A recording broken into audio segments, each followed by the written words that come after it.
everyone. Welcome back to another episode of the Sixers Sense podcast. It's just me and Michael today. We are recording Thursday morning after the first round of the NBA draft. Michael, you were in the building, I believe, for Daryl Morey's press conference afterwards. Obviously, I think most people listening to this podcast know that VJ Edgecombe was indeed the pick at number 3. We've been hearing that smoke for weeks now. And Daryl Morey did not zag. Ace Bailey falling to Utah at number 5, notably. We'll talk about all the fun stuff that happened. But, Michael, how you feeling? I'm feeling pretty good, Chris. I'm feeling optimistic. The vibes were good. We got a chance to talk to VJ via Zoom after the pick last night. He seems very excited to be joining Philly. He had nothing but positive things to say about the organization, Daryl Morey, Nick Nurse, Tyrese Maxey. Certainly seems like he's bringing the correct attitude of, giving everything he has to make a name for himself and just kind of embracing the expectations and what the team needs from him. So, obviously it's very early in the process, but it certainly seems like the vibes around the team are trending in the right direction. And I think it was a solid pick by the Sixers to make right there. Yeah, no, I agree. Obviously, we've kind of gone back and forth on Edgecombe and Bailey for a while now. I've been pretty firmly in the pro Edgecombe camp, so I'm glad that it played out this way. Seems like a great kid, works really hard, one of the best defensive players in this draft, and I think has a real upside on offense. Yeah, Daryl Morey talked about things he needs to improve, shooting off the dribble, ball handling, stuff like that. But it just seems like the team really likes this guy, and I think fans will learn to like him very quickly. Obviously, you were in the building, Michael. What were some of your big takeaways from what Daryl had to say? Yeah, he talked to us in the middle of the first round, which is nice. He came out shortly after the pick and explained that basically what jumped out to the Sixers about Edgecombe, which is really just the work ethic and the attitude, the approach to the game, and the family background. And he also talked about, I think he thinks he views Edgecombe as a guy that can kind of bridge the gap. We've talked about this a little bit going back the past few weeks about this third pick with the Sixers and how they kind of needed almost like a 2 timeline filler. And I think Daryl made it clear that he views VJ in that light in terms of, a guy that can come in and contribute in the short term. Exactly what his role will be, next season as a rookie remains to be seen and will obviously largely be up to Nick Nurse. But I think they view him as a guy who has the skills right now to come in and make, some sort of an impact, at least with the dedication to defense, the athleticism, the work ethic.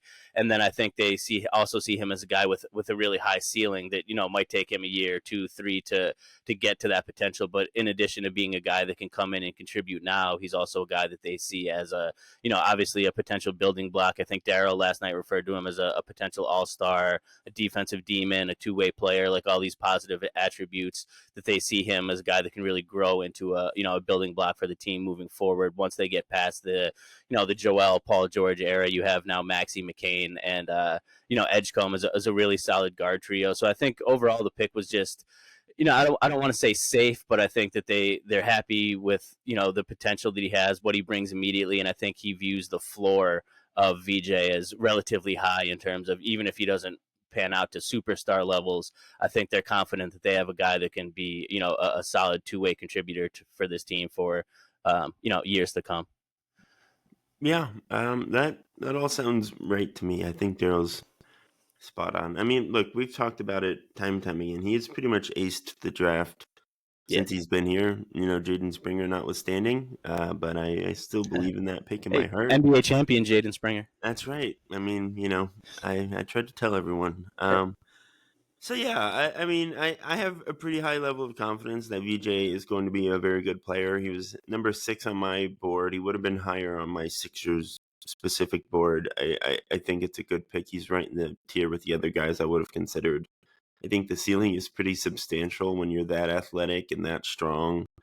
He's a little bit small for a wing, but he plays so much bigger than his size, especially on defense.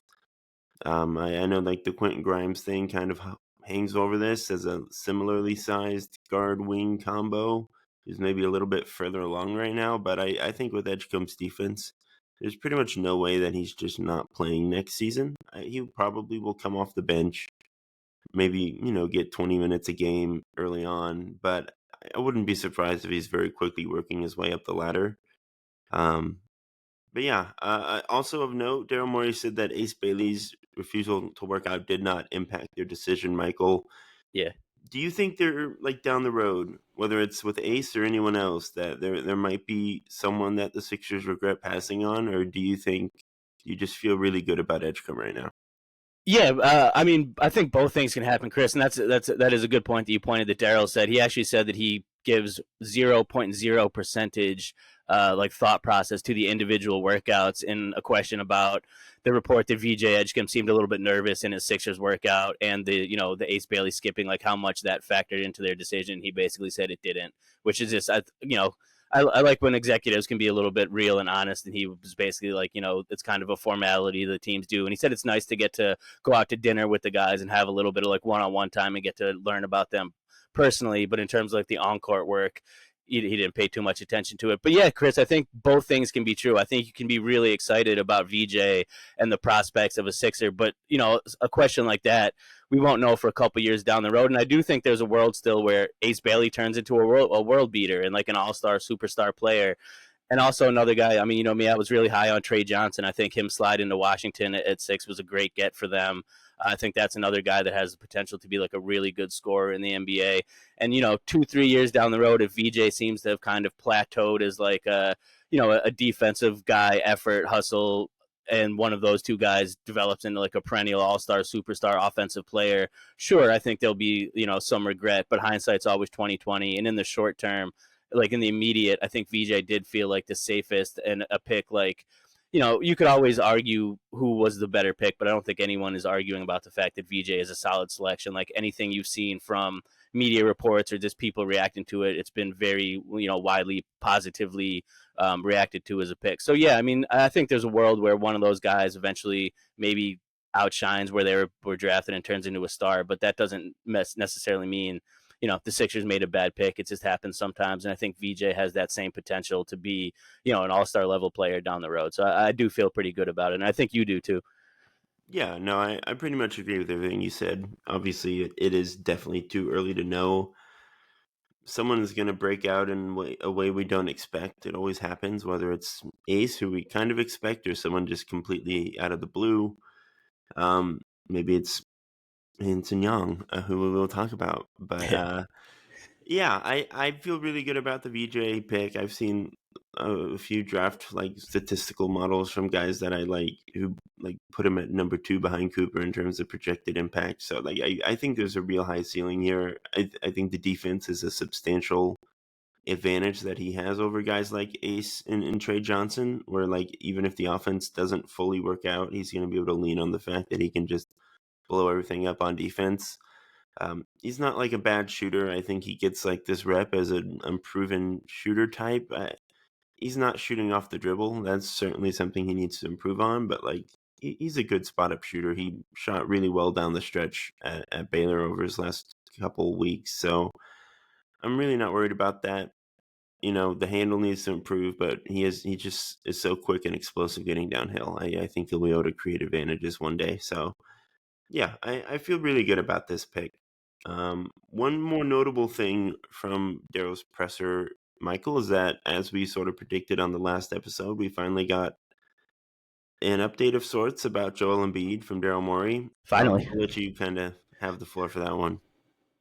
Yeah, he, after answering a few questions about VJ, everyone was obviously a little bit, excited to get an update on Joel, which he provided. And it was, Chris, I think what we would expect. It was a non-update update, for lack of a better word. He said that, Joel is progressing well, that he has been in contact with the big man, that Joel has also been in contact with Dr. Glasgow, who performed the surgery for him and has been doing check-ins. And, basically that he said everything is online and progressing smoothly. He had a follow-up question about if Joel would be, given this information, if he would be ready for camp. And Daryl basically said he thinks so. Obviously, no guarantee was thrown out. He said, we're still obviously several months away from the start of camp, but as long as things continue to progress and there's no setbacks, then yeah, he should probably be available for camp. I will note, I mean, Daryl's not the most like effusive guy when he's speaking in general. He didn't necessarily seem to be like oozing optimism when he was talking about Joel. It could have also been the fact that it was the middle of the NBA draft, the first round. He had a lot of other things going on at the time in his mind. But if I was like a body language, some sort of expert, I might have some concerns about what he was saying. He didn't necessarily look like he was very optimistic, but what he said is good news. It's nice to finally get an update over 2 months out from that surgery. We've all kind of been waiting for it. So, as of right now, it sounds positive. There's still a long way to go between now and the season. Obviously, setbacks could occur. Anything else, we hope they don't. But so far so good. It sounds like Joel should be out there. Once the season rolls around in late September, early October. Yeah. Seems like good news, like you said, but I think we're all a little bit. We're in wait and see mode, I think, with And Joel at honestly, this I point. think Daryl is too. Like, there's only so Yeah. much that they could do, like, or that they know. They can go step by step and hope the plan and the process the process works for this recovery. But until he is back out there, I think Daryl, like the rest of us, there will be a little bit of question in his head, like, hey, is this guy going to be out there? So it's still a wait and see thing. But at least all signs right now are pointing to him like, going in the right direction with the recovery. Yeah, well, that's good. We obviously hope for the best because our season kind of depends on it. Yeah, All right, Michael, you ready to talk about some other ridiculous things that happened last night? yeah, let's do it. All right. I think a good starting point here is with our division rivals from Brooklyn, who made all 5 of their first round selections. And in order, they took Yegor Demin out of BYU at number 8, which is something I've warned them against. At 19, they took Nolan Traore, the French point guard. At 22, they took Drake Powell, the wing from North Carolina. At 26, they took Ben Saraf, the Israeli point guard who was Noah Osenge's teammate in Germany. And at 27, they took Danny Wolf from Michigan, who was essentially a 7-foot point guard last season at Michigan. Basically like 4 ball handler types who don't really shoot that well. And Drake Powell, who is a wing who can shoot and defend, but not do that much else right now. Yeah. This was like one of the strangest drafts ever in recent memory. Like I don't really understand the vision. I think at one point I had them mocked taking Traore and Saraf. It was like, oh, 2 interesting ball handlers who you can maybe pair and have. But that was not contingent upon them also picking Danny Wolf and Yegor Demin, especially not taking Yegor Demin at 8. What is your read on what Brooklyn is trying to do here, Michael? Do you understand the vision at all? I can't read, Chris. That's the thing. I don't know what they're doing. It's I mean, I don't think anyone really expected them to use all 5 picks. I was definitely even surprised. I mean, how often do you see a team with 5 first round picks in the same draft and use them all? And if I'm a Nets fan, I mean, some of these guys, they do have potential, like, for sure. I was pretty high on Drake Powell. I think he can be a pretty good contributor at the next level. Obviously, Danny Wolf was a guy that we've talked about, and I think could also be a decent pro in the NBA.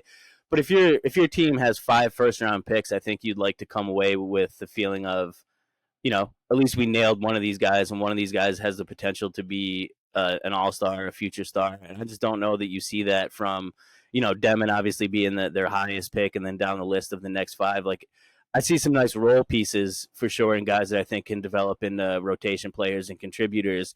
But this Nets team, as constructed right now, is like a blank canvas, and I think you'd want to come away with at least one guy that you could be like, all right, this is a building block for the future. Like, this is one of the guys we're going to build around that we think can be a future of the franchise.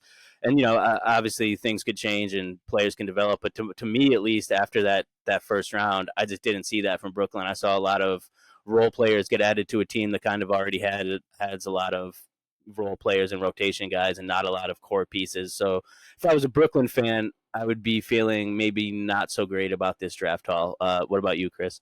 Yeah, I tend to agree. I mean, look, Damon was the lowest ranked prospect on my board that they picked, so they kind of went like backwards for me. I thought that was just like an egregiously bad use of the 8th overall pick in this draft. Like, I can always be wrong. Surprises happen. Like, guys that I Yeah. thought would stink are awesome, but this dude like cannot score right now, and he's really not a good defender. So I understand the appeal of like a 6'9" playmaker, but I'm pretty concerned about how his offense like actualizes at the next level. I was writing live grades on fansided.com, and when they took Traore at 19, I was like, okay, I think getting another guard who can like get downhill, get out in transition, and take some of that pressure off of Demon actually makes sense. Like I can sort of see the vision with these two picks. And then they picked Powell at 22, which is like whatever. That's fine value. He's a good defender. But then you take Saraf at 26, who I like. That's not like bad value in terms of where he's being drafted. I just don't know how you like maximize him and Traore and Demon all in the same lineup. Like I guess Saraf is just your backup point guard or whatever next year. They're obviously trying to tank.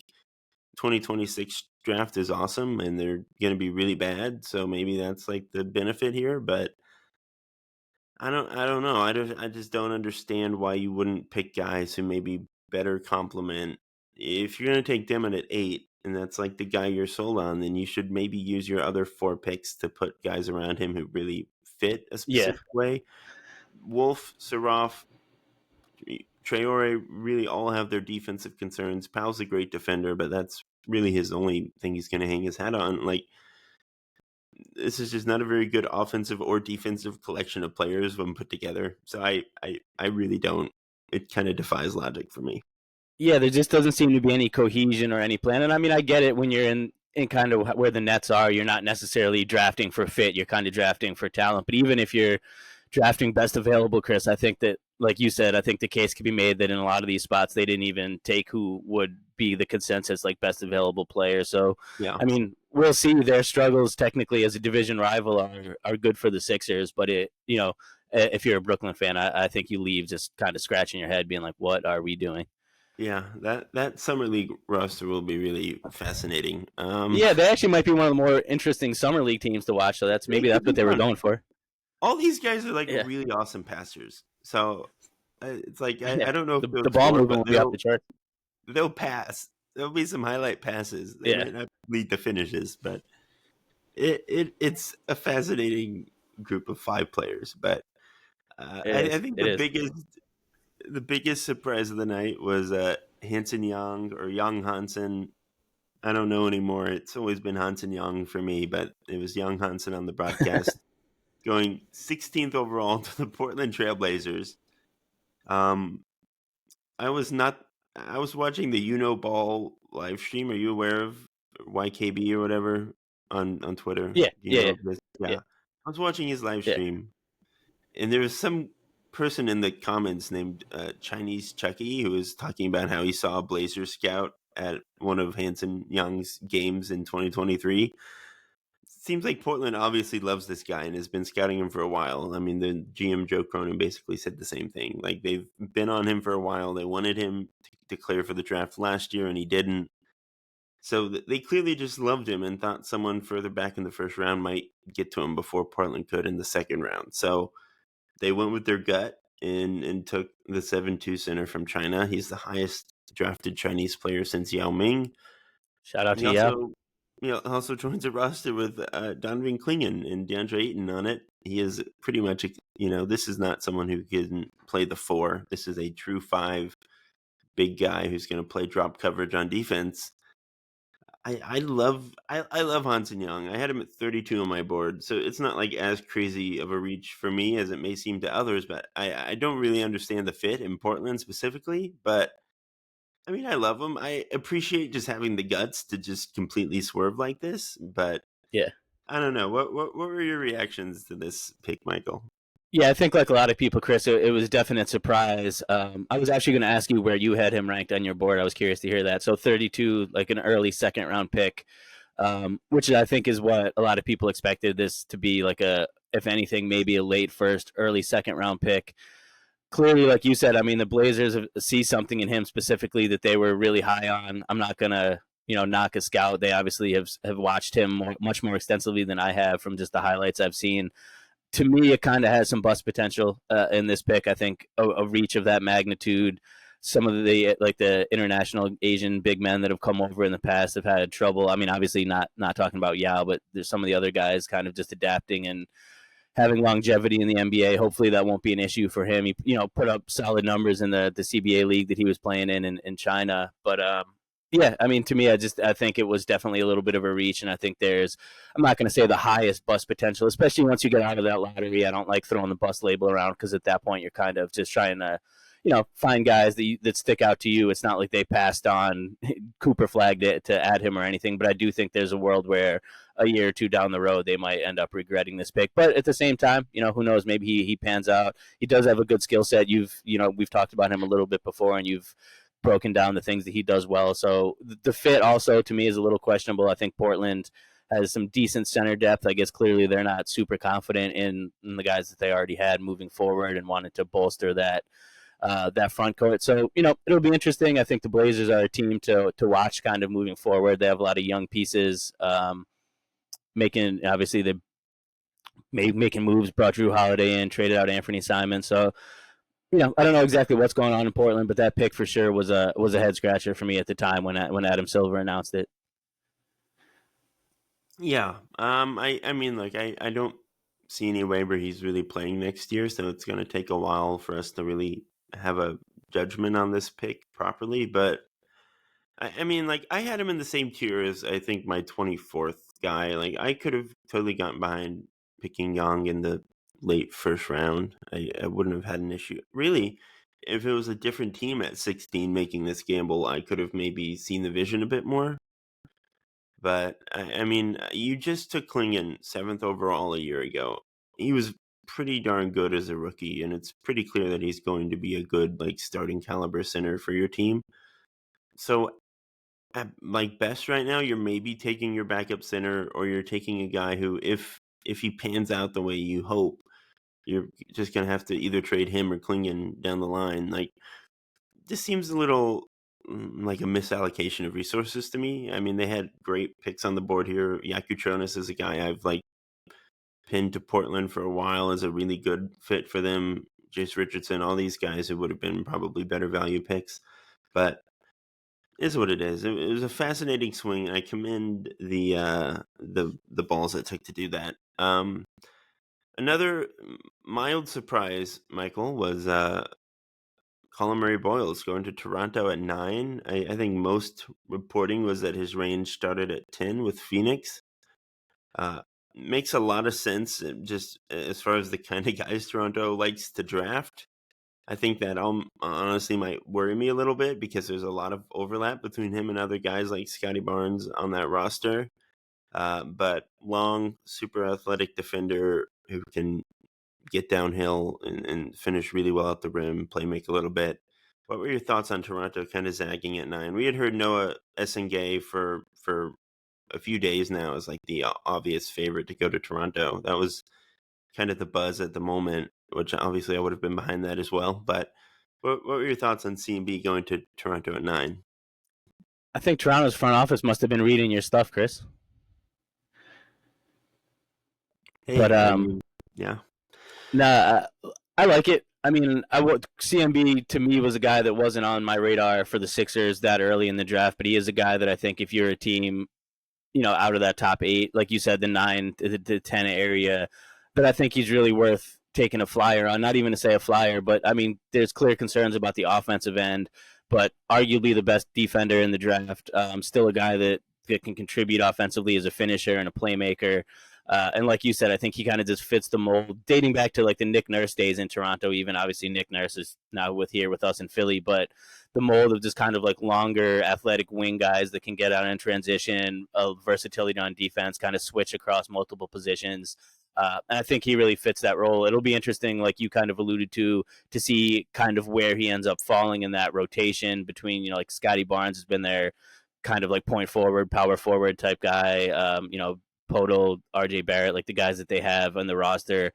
It'll be interesting to see where he falls. But for Toronto at that pick with all of the the more highly touted guys already off the board, like, the top 3 guys, Ace is gone, Trey Johnson's gone, Khan was gone at that point. So I think there's, opportunity for them to kind of take a little bit of a swing on a high upside player with a relatively high floor. Also, I think that at the very least, CMB is a guy that will be a rotational piece and a contributor just solely based off the motor and the defensive drive and the rebounding, things like that. So you already get a guy that could definitely be a rotation piece, and then you bank on that offensive game in terms of the shot and the floor spacing improving over the next couple of years. And he's a guy that, I mean, I don't need to preach to you. Obviously, you've been very high on him, but a guy that could really be a nice two-way player in the NBA a couple of years from now. So I like it overall for Toronto. I think it's maybe a tiny bit of a swing, but not nearly on the level of like taking Yang at 16 or Demon in the top 10. So I think it was a solid pick for Toronto, and I'll be interested to see not only what they use him for moving forward, but what type of player he can really develop into in the league. I think he was, for me at least, a little bit one of the more polarizing players in this draft, just because of the disparity of how good he is defensively and the fact that he could come in and contribute immediately on that end of the floor, combined with, what I think are fair concerns about the shot, especially in today's NBA with such a premium placed on floor spacing. So I'll be interested to see, what kind of player he develops into over the next couple of years. Yeah, look, obviously I had CMB at 3 on my board, so I think I like this more for Toronto than I like it for CMB. Like, if I was handpicking my destination to like maximize my Colin Murray Boyles agenda, I probably would not have picked Toronto. But Yeah, I think it's a good swing, and it's interesting. I think the two guys we heard kind of tied to Toronto throughout the pre-draft cycle the most were Maluach and Asenge, who were both on the board at 9. And I was like, they're definitely taking Maluach here, or if not, they're taking Asenge. I think CMB is probably going to be better than both as a rookie. It's clear that this is a team that is trying to win next year after the Brandon Ingram trade. They were connected to Kevin Durant. Giannis isn't going to become available, it seems, but they would be in the mix for Giannis. So it seems like they're trying to win, and CMB is probably more of a win now type of pick. I do think the upside is considerable, like you said. I think there's a path to him being a very good offensive player, although it is complicated on a team with somewhat cramped spacing. They were bottom 5 in threes last year.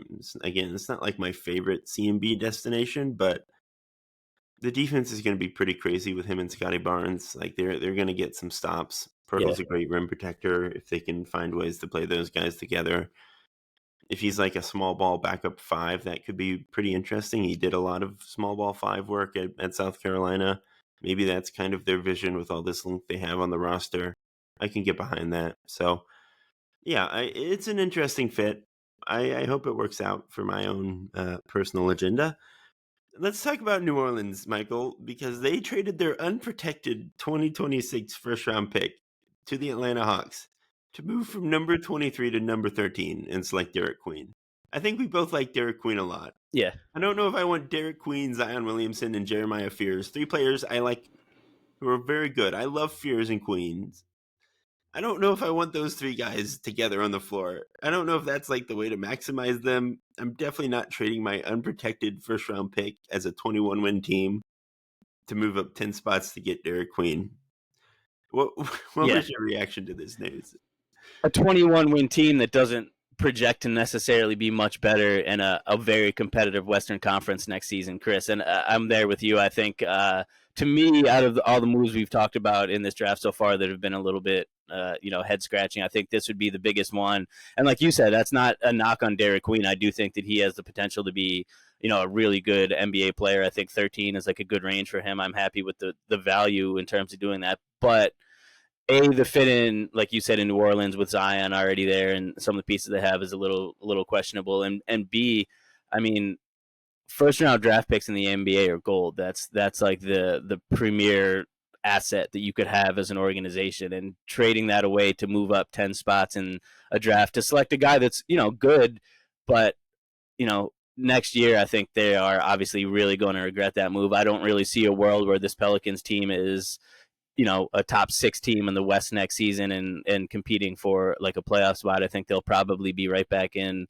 the lottery again next season, and probably wishing that Joe Dumars hadn't come in and made that move. So I think saw a video of Bill Simmons kind of like losing his stuff on Twitter about it and like being in disbelief. And that's pretty much how I felt. Like it was I don't want to go as far as saying mismanagement of assets, but it seemed pretty astonishing that a team would, and an unprotected, like no protections on it either, Chris. It's one thing if, you trade a first round pick and throw some top 6 protections on it. Like this could be the number 1 pick in the draft next year, and they would have no recourse but to have to ship it to Atlanta for getting Derik Queen. So yeah, make no sense to me. I thought that was probably the most egregious move in the first round of the draft this year. Yeah, and like again to emphasize, the 2026 draft projects to be quite strong at the top. Yeah, Atlanta's new management seems to be like killing the game right now. The Porzingis trade I thought was really smart. Like they are making some pretty awesome moves. Joe Dumars has traded for Jordan Poole and now given away his unprotected first round pick next year. Yeah, what is he doing? It's a choice. I Jordan Poole, Jeremiah Fears, Derik Queen, and Zion Williamson are not very good defenders right now, is what I would say. I Yeah, don't know how this team is going to generate stops. I think Queen and Zion occupy pretty similar areas on the court. Fears is another guy who likes to get downhill and play around the rim. Queen can shoot a little bit. I think he'll be able to shoot more as his career progresses. I had him at 7 on my board. I had him at 7 and Fears at 8. I think both those picks were like really good value in a vacuum, but like they don't really fit together with what New Orleans is trying to build right now. So that combined with the fact that you just like maybe handed the number 1 pick to Atlanta just confounds me. Like Zion has never been healthy. It's like what are you doing? You have yeah. not been good.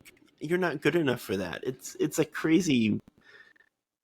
It's crazy. I mean, I think Poole is a pretty clear downgrade from McCollum, at least like short term. So I don't think they're getting better right now, but we'll see. I like Queen. If he like reaches his ceiling, then we'll feel fine about this pick probably Yeah, in it, the future. it But has nothing to do with him as a player. I think he's going to be a fine NBA player, yeah, but to trade an unprotected first round pick when, like you said, like you're a team that's, I mean, unless Dumars is evaluating that team in a much different light than virtually everybody else that covers the NBA, like I don't know what he's looking at to be confident to not have a first round pick in the draft next year for sure. yeah. I think most people were somewhat skeptical of hiring Joe Dumars Yeah, at this point in time, off, but off to a little bit of a rocky start here. it's been remarkably bad so far. Yeah, I mean, David Griffin was like a good, competent GM. Obviously, he just had incredibly bad luck with injuries in that roster, but like he clearly generally knew what he was doing.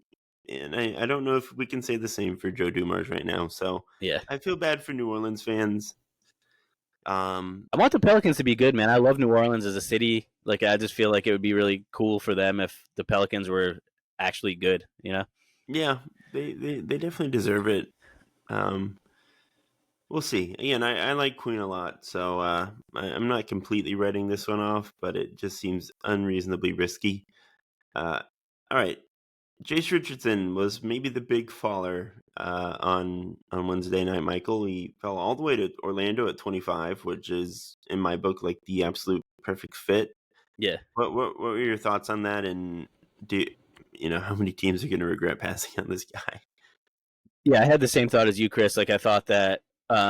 I mean, I did think there was a world where he fell. I didn't think he would fall to 25, but I knew there was some like legit concerns about his size and the athleticism and that the ability for his game, as well as he played as a freshman in Michigan State last year. There were some concerns about his ability to translate that to the professional level. But I'm with you that I think him landing in Orlando is a good spot for him. There's a nice mix of like veteran young guards there where he's not obviously going to be expected to come in and start for them right off top or anything. He can kind of come in and play, a little bit of a backcourt role off the bench and get acclimated to the league and see how he fits. But I like, they obviously just brought in Desmond Baines. They already have Suggs in there. They have Anthony Black. Like, I think they have a solid backcourt where he can kind of just slide in and work his way up into the rotation without having to come in and contribute immediately. And I think he's a guy that, who knows, like, he could have been a mid-teens pick, I think, to me, and no one would have really batted an eye. So he's a guy that could come in and potentially reach that ceiling, like that there's questions about. And if he is like the offensive player and bring that to the table that we saw in Michigan State, I mean, that could be a real nice coup for Orlando. And at a 25 at that point in the draft, like, you don't know what you're getting. And I think in Jace Richardson, that's a really high, like upside, high ceiling swing there. So, good for them. He's a guy that I have questions about, but I think there is the skill set to be successful at the next level. And like you said, I think Orlando is a solid spot for him to land.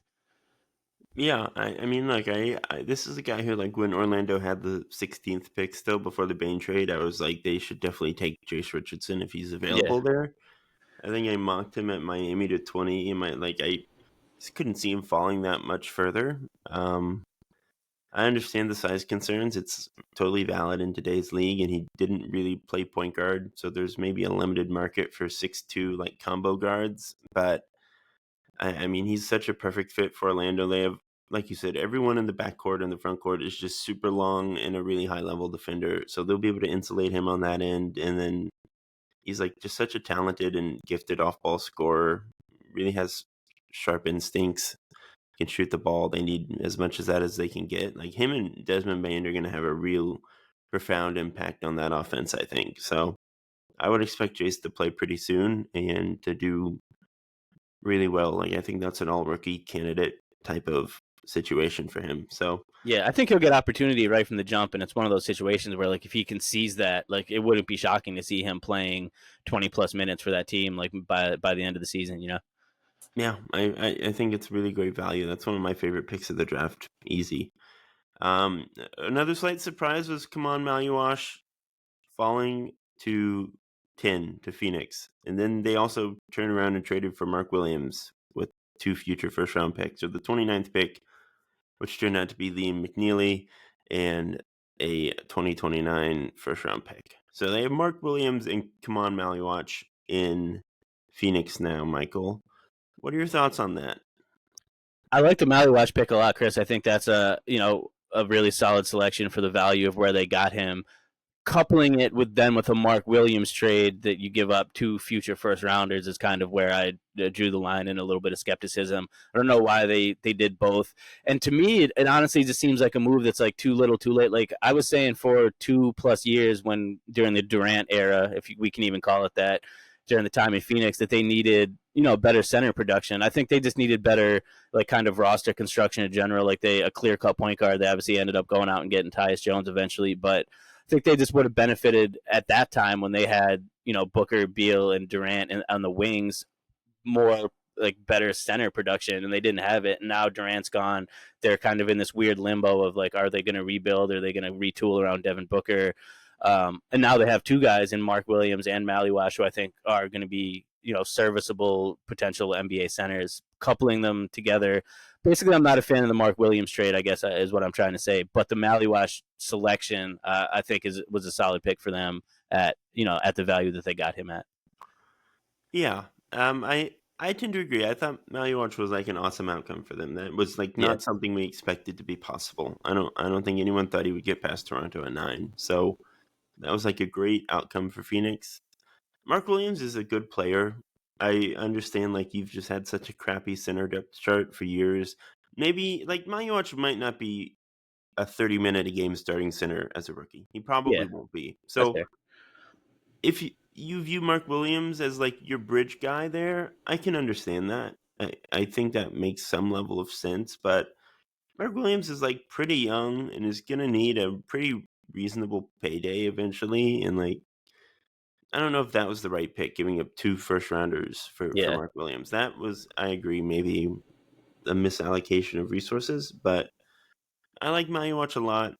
I don't know really what's going to happen with Phoenix at this point. I have a feeling they just aren't going to be very good, but who knows? It's definitely the right pick, I think, in a vacuum. The other pretty big surprise, and we'll kind of end our draft talk here, Michael, was Kasparis Yakuchonis falling to the Miami Heat at 20. I've seen a lot of like, oh, why does this always happen for the Heat or whatever? But I mean, their last few picks really haven't been that inspiring. I think we're maybe overselling Miami's draft capacity. Like, Jaime Jaquez is not very good. He had like a nice little rookie run there, but he's just not very good. Jovic is like fine. Ware is fine. I don't know. Am I like wrong to say that maybe we shouldn't just give Miami's front office that much credit at this point with how they are No, operating? I But don't. I don't think so. I think Miami's. No, I'm with you. I think their front office gets a kind of a free pass just based off success in the past in terms of what they've been able to do. But the past couple of years now, I'm with you. I haven't seen any of these guys that really jump off the court to me. But I do think Kasparis is a nice pick for them falling at 20. I was curious, where did you have him like projected to go? I had him going to Portland at 11, which I Okay, thought was like a really good outcome for both sides. I had him, I think, at like yeah, 12 on my board. So it's definitely a fall. I think he will be very good. Like I think this is the best pick Miami's made in a while. Yeah. There are defensive concerns with him and Tyler Hero in the backcourt, but he's like 6'6" with a 6'8" wingspan and a pretty good frame, and he tries really hard. So it's not like you're putting two small guards together. He can guard some wings and maybe be hidden off the ball a bit. And like just one of the best passers in the draft, really good shooter, both on and off the ball. You know, the burst and getting to the rim, he's gonna turn the ball over a lot at Illinois. Like there's some concerns there, but I think generally just a really sharp and interesting offensive player. So I think this is a really good pick for Miami. They needed another Yeah. ball handler type after the Jimmy trade. So they kind of had one fall into their lap here. You know, sometimes the best picks are just doing like the obvious thing when someone's falling. Those are most of the best draft picks every year. It's like this guy's falling further than he should, and we should stop Hey, that. that's how the Sixers got Maxey. So the Sixers got Maxey. We saw the Cam Whitmore pick at 20 a couple years ago. It's like McCain really probably shouldn't have gotten to 16. We can go down the list with Philly, but yeah, good pick. Really interesting first round. I think when there weren't any trades or surprises through the top 5 or 6, people were like, "Oh, this isn't going to be as exciting as everyone told us it would be." And then the second half was just kind of deranged, which I appreciated. I feel like that's every year, though, Chris. Don't you? Like every year, I feel like the pundits hype up the draft. Like there's going to be all this movement, and all these players are going to be shifting, and all these huge trades are going to come, and then the draft kind of comes, and it's not like a letdown, but the big name guys never get moved. It just seems like it's an annual tradition to hype up how busy draft night's going to be, and then that it never quite pans out that way. I mean, there were definitely like quite a few trades, though. Obviously, like Phoenix and Charlotte with Mark Williams. I think taking Knipple and Liam McNeely is hilarious, and like I'm sad that Lucas isn't here to comment on this situation. Yeah, especially not being Utah. That seems like it'd be a Utah haul. This is like a very against type draft for Charlotte. They're zagging away from their past habits, which is probably a good thing. I wasn't super high on McNeely, but I think that's like a fine place to take him. I mean, at that value at the very bottom of the first round, why not? Yeah, it's fine. I had him at 36, I believe, or 37, but it was in the same tier as guys in the 20s, so it's fine. Yeah, I don't know if Charlotte's defense is going to be any good, but they can definitely shoot the ball now, so that's fun for them. But obviously the New Orleans trade, Atlanta moved around the board from 13 to 23 after trading the 22nd to Brooklyn. Portland traded back to 16 to get Hanson Young.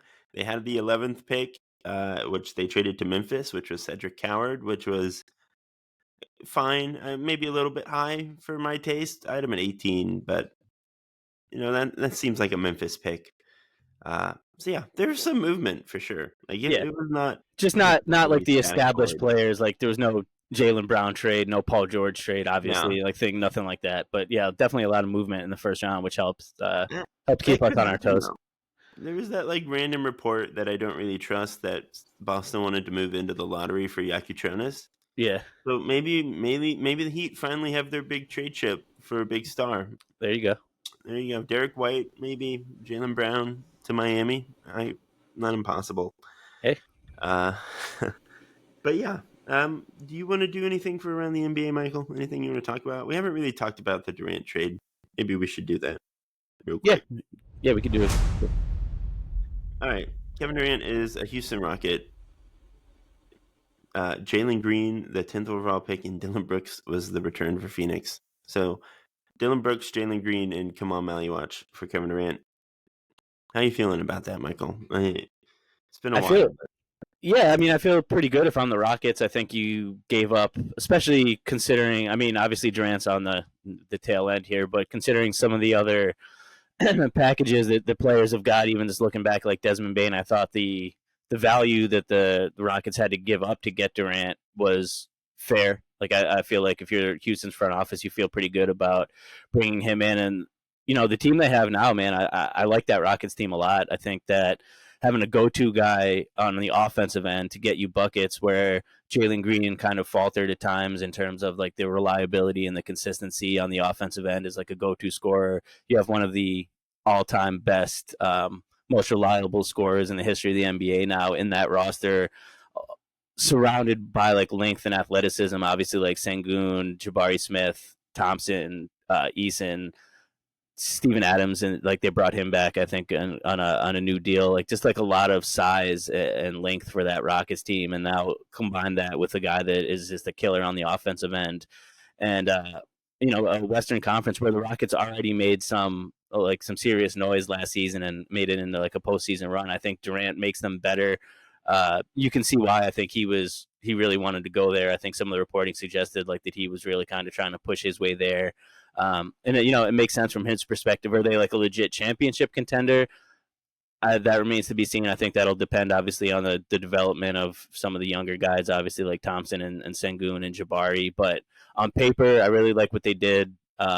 Phoenix, for Phoenix's side, we kind of touched on them a little bit. I'm not sure exactly what their MO is going forward. Are they going to try to just retool a little bit? They're kind of stuck with that Beal contract, obviously.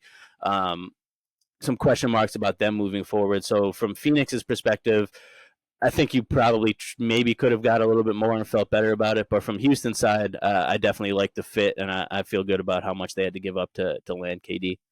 Yeah, it seems like Durant definitely like intentionally tanked his value a little bit Yeah. to A, get to Houston, and B, he just didn't want to go to places that would have offered more. But like I think Jalen Green is like a bad contract. I don't think he's viewed as a good asset right now. Dylan Brooks is like a fine fringe starter role, like a good player. He's fine. He's a good defender, but like getting that in the 10th pick for Durant, who is about to be 37 on an expiring contract. I understand that, but he still is averaging like 28 on 50, 40, 90 splits. So Yeah. I mean, I he'll be able to shoot until he's 50.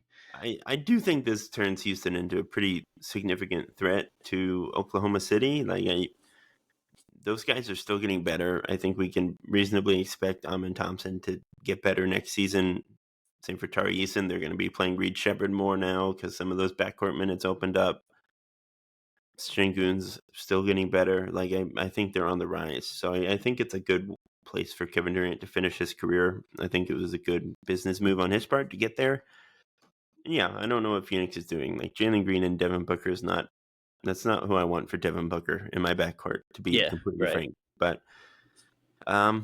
yeah, this is just a total heist for Houston, who still owns Phoenix's picks in 2027 and 2029. Yeah, like how did they not even get one of their own picks back in that deal? It's crazy. Well, they did get their own pick back this year, technically. True.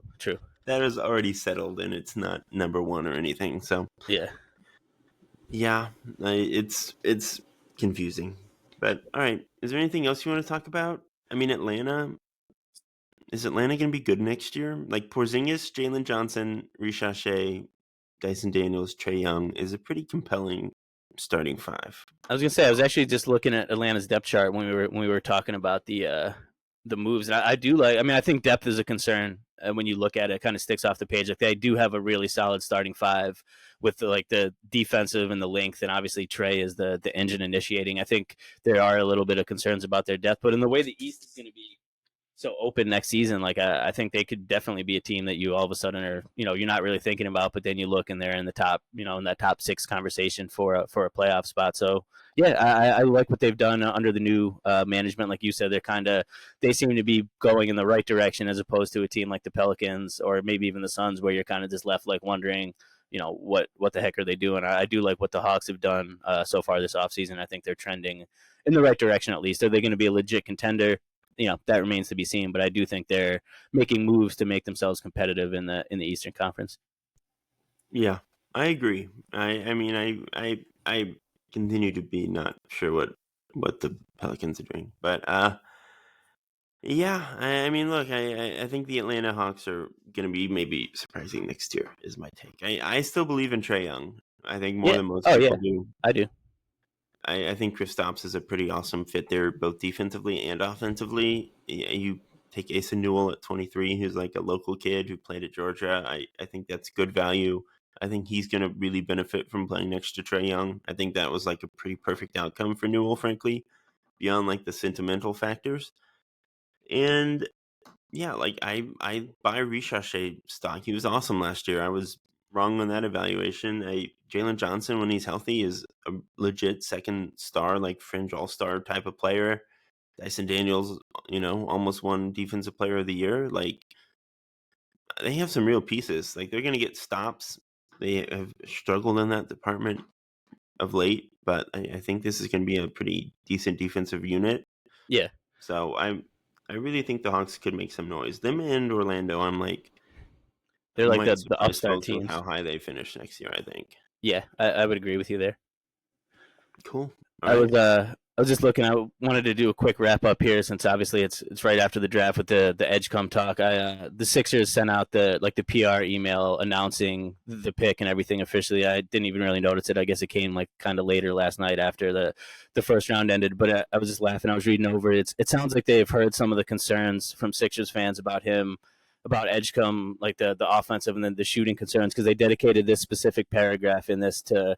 I'm going to just read this. I think it might help ease some of the Sixers fans' like minds in terms of what he brings offensively. It says, the Baylor product led all Big 12 freshmen in scoring, while also ranking third in both rebounds and assists among the conference's freshman class. He produced 6 games of at least 20 points at the collegiate ranks, including a career best 30 points on 8 of 13 shooting against Kansas State in January. Edgecombe also had at least 3 makes from beyond the arc on 7 separate occasions last season, shooting at least 50% from deep in 5 of those contests. So basically, they're like, here, guys, this guy can shoot. He might not be a like dynamic shooter like a Trey Johnson or something like that, but he's not the level of some of the guys that I think Sixers fans, understandably so, are a little bit scarred from drafting guys that we're told would develop as shooters, whether you're talking about Ben Simmons, Zaire Smith, Markelle Fultz, like whoever you want to bring up. And I think that this email just was funny to me because it's them being like, this is not the same situation.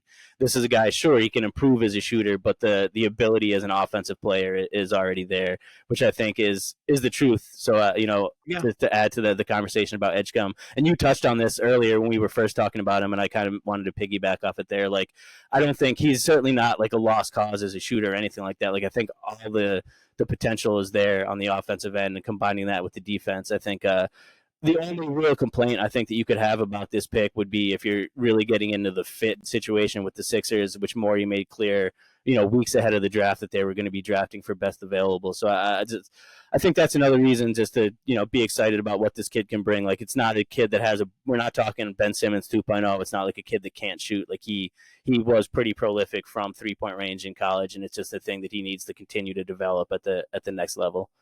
Yeah, I think he's like a pretty good shooter. I'm really not as concerned about the offense as some folks are. Yeah. He was like one of the best freshmen in college basketball. He will be fine. Yeah, I like that a lot.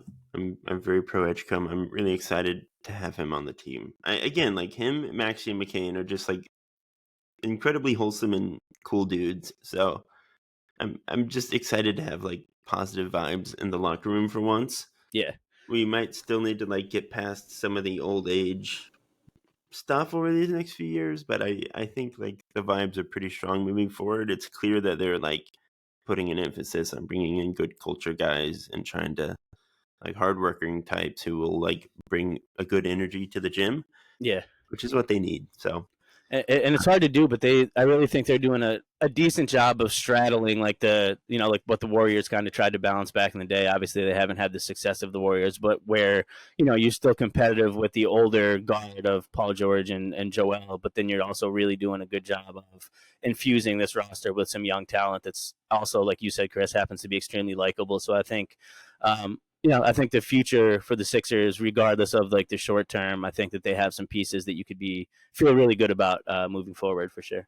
yeah, I mean, what they've done that Golden State didn't do is they've like taken good players. So True, I that think helps. that helps.